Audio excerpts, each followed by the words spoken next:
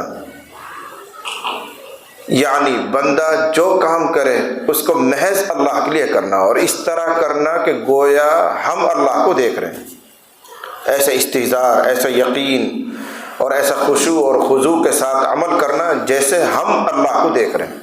اور اگر یہ بات پیدا نہ ہو، کم از کم یہ یقین پختہ کرنا کہ ہم جو کام کر رہے ہیں اس وقت ہمیں ہمارا رب دیکھ رہا ہے، اس کو کہتے ہیں احسان۔ اسی کو آپ لفظ بدل کر کہہ سکتے ہیں اخلاص، اخلاص کے ساتھ کام کرنا، صرف اللہ کے لیے، کوئی ملاوٹ نہیں، کوئی دکھلاوا نہیں، اور یہ یقین کرنا کہ میں جو کچھ کر رہا ہوں یقیناً میرا رب مجھے دیکھ رہا ہے، اس کو صفت احسان کہتے ہیں۔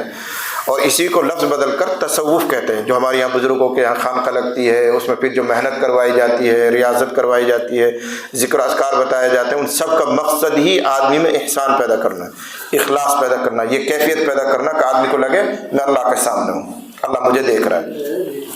ایک مثال دے کر بزرگان دین سمجھایا کرتے ہیں کہ اگر کوئی غلام ہے، مزدور، اور وہ سامنے اپنے آقا کو، مالک کو دیکھ رہا کہ وہ سامنے کرسی پہ بیٹھا ہوا، تو اب اس وقت یہ مزدور، یہ غلام کس طرح کام کرے گا؟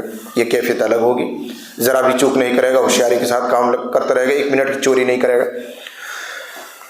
اور اگر وہ یہاں سے آقا کھڑے ہو کے چلے جائے کہیں اور، تو نکمہ جو مزدور ہوگا وہ سست پڑ جائے گا، آہستہ آہستہ کام کرے گا۔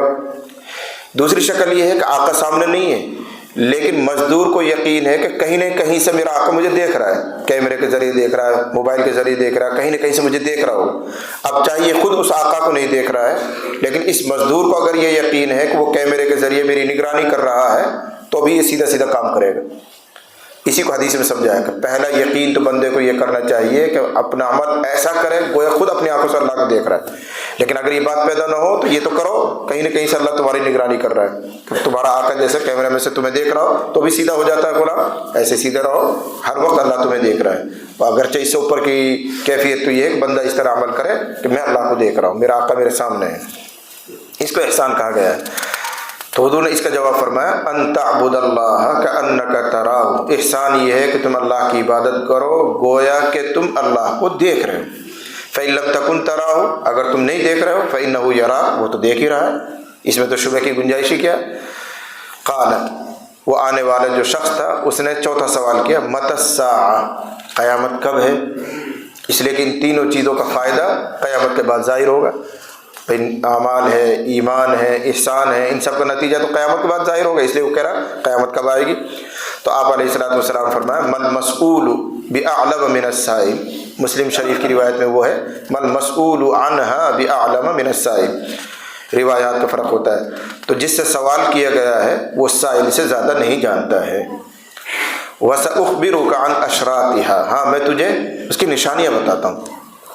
حضور فرما رہے ہیں, حالانکہ بعض روایات میں اس آنے والے نے خود نہیں پوچھا تھا کہ اگر آپ قیامت کو نہیں جانتے تو اس کی نشانیاں بتا دیجیے.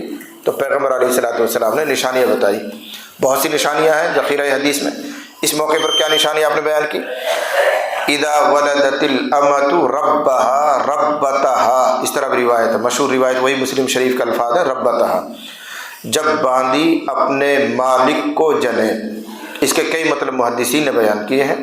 آسان سا مطلب یہ ہے کہ اولاد بدتمیز ہو جائے اور اولاد اپنے ماں باپ پر ایسا ہی حکم چلائے جیسے شوہر اپنی بیوی پر حکم چلاتا ہے. بعض روایتوں میں یہاں اس طرح لفظ ہے اذا ولدت الامۃ بعلها, تو ان سب کو ملائیں گے تو خلاصہ ہی نکلتا ہے کہ اولاد اتنی بدتمیز ہو جائے کہ اپنی ماں سے اپنے باپ سے اس طرح بات کرتا ہے, ان پر اپنی حکومت ایسا چلاتا ہے جیسے خود یہ آقا ہو.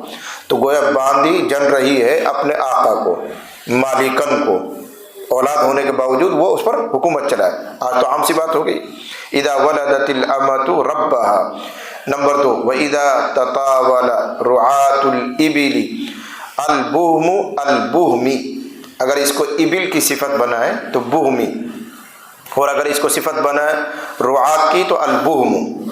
لیکن مشہور قرات وہی ہے, بہمی پڑھیں گے, الابل کی صفت بنائیں گے. اور الابل البہمی کا مطلب ہوتا ہے سیاہ اونٹ, اور عرب والوں کے یہاں سیاہ اونٹ ادنا مال ہے اور سرخ اونٹ وہ قیمتی مال ہے.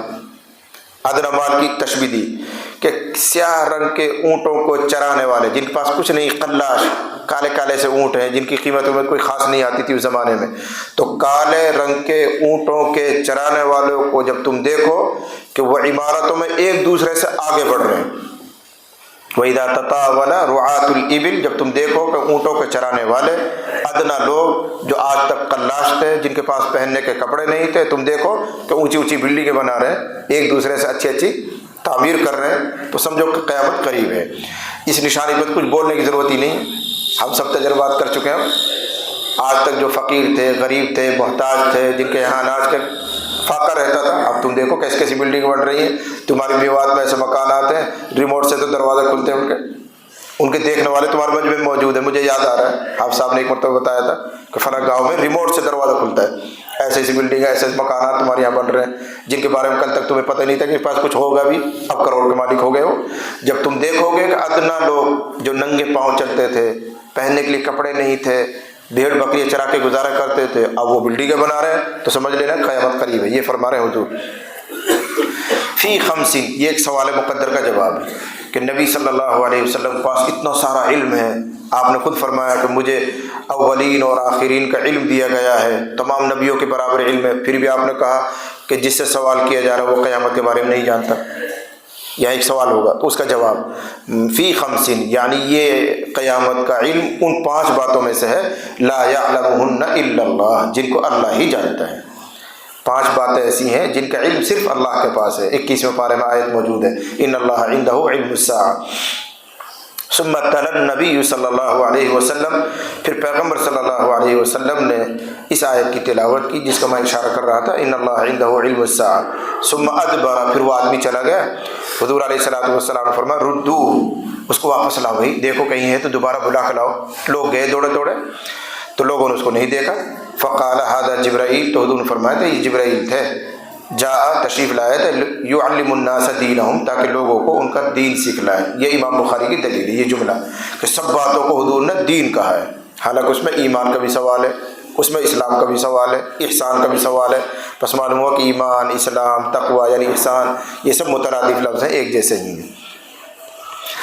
قال ابو عبداللہ، امام بخاری فرما رہے ہیں جعل ذلک کلہ، حضور نے ان سب کو من الایمان، ایمان میں گردانا ہے، بس معلوم ہو کہ مترادفات میں سے ہیں۔ جی وبه قال حدثنا مسدد قال حدثنا اسماعيل بن ابراهيم اخبرنا عبد الحيان التيمي عن ابي زرعه عن ابي هريره قال كان النبي صلى الله عليه وسلم بارزا يوما للناس فاتاه رجل فقال ما الايمان؟ قال الايمان ان تؤمن بالله وملائكته ولقائه ورسله وتؤمن بالبعث. قال ما الاسلام؟ قال الاسلام ان تعبد الله ولا تشرك به وتقيم الصلاه وتؤدي الزكاه المفروضه وتصوم رمضان. قال ما الاحسان؟ قال ان تعبد الله كانك تراه فان لم تكن تراه فإنه يراك. قال متى الساعة؟ قال ما المسؤول بأعلم من السائل. سأخبرك عن أشراطها. إذا ولدت الأمة ربها وإذا تطاول امرأة لبني في البنيان في 5 لا يعلمهن إلا الله. ثم تلا النبي صلى الله عليه وسلم إن الله عنده علم الساعة. ثم أدبر فقال ردوه فلم يروا شيئا. فقال هذا جبرائيل جاء يعلم الناس دينهم. قال أبو عبد الله جعل ذلك كله من الإيمان. ایک باب اور پڑھ لیجیے، صرف عبارت پڑھنی ہے، اس لیے کہ یہ حدیث تفصیل سے پیچھے گزری، میں تھوڑا سا آپ کو سمجھا دوں، اشارہ کر دوں۔ کتاب الوحی میں ایک حدیث آئی تھی جس میں ہرقل بادشاہ نے ابو سفیان سے 11 سوالات کیے تھے۔ آپ کو یاد ہوگا حضور علیہ الصلوۃ والسلام نے دعوتی خط بھیجا تھا، تو ہرقل نے کہا تھا کہ میں پہلے اس شخص کے بارے میں تحقیق کر لوں جس نے یہ خط بھیجا ہے۔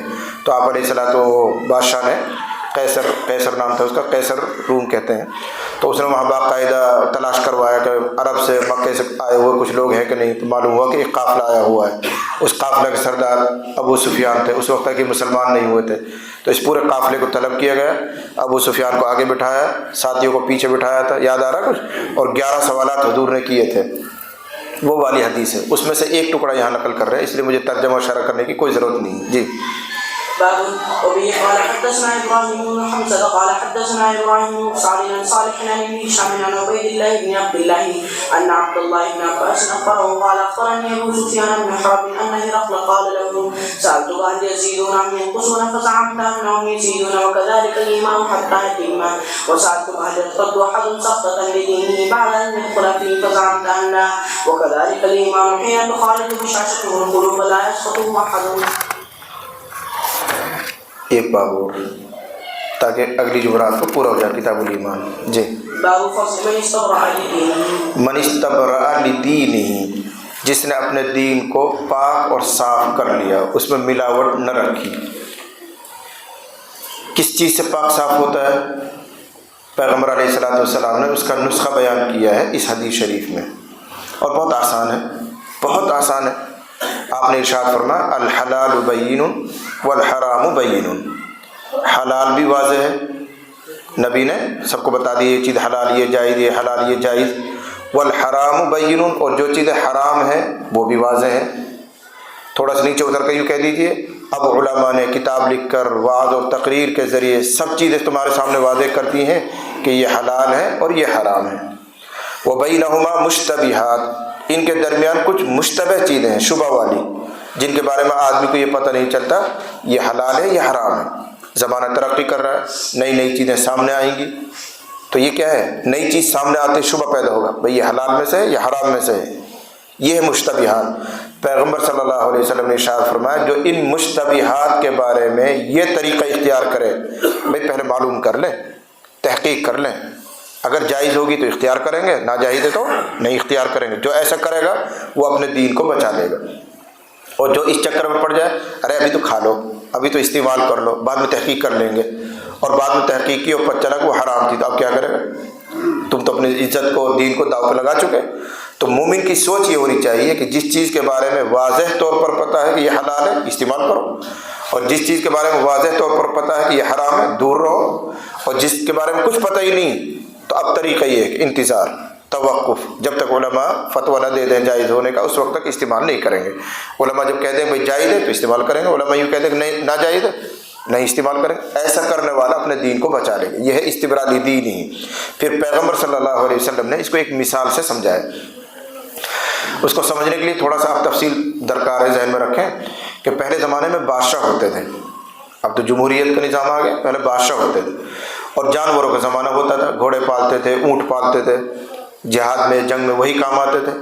تو بادشاہ کے مخصوص جانوروں کے لیے ایک چراگاہ بنائی جاتی تھی، 10 کیلو 20 کیلو 50 کلومیٹر کتنا دائرہ وہ خاص کر دیا جاتا تھا کہ بادشاہ کے جو جانور ہیں، اونٹ ہیں، گھوڑے ہیں، جو جنگ میں کام آتے ہیں، وہ اس چراگاہ میں چریں گے۔ اس کی نشاندہی کر دی جاتی ہوگی، جیسے آج کل تار کشی کر دیتے ہیں، دیوار لگا لیتے ہیں۔ اس دائرے سے باہر جو جگہ ہے وہ عام لوگوں کی چراگاہ ہے، وہ اپنے جانور چرائیں، کوئی بھی کچھ بھی کریں۔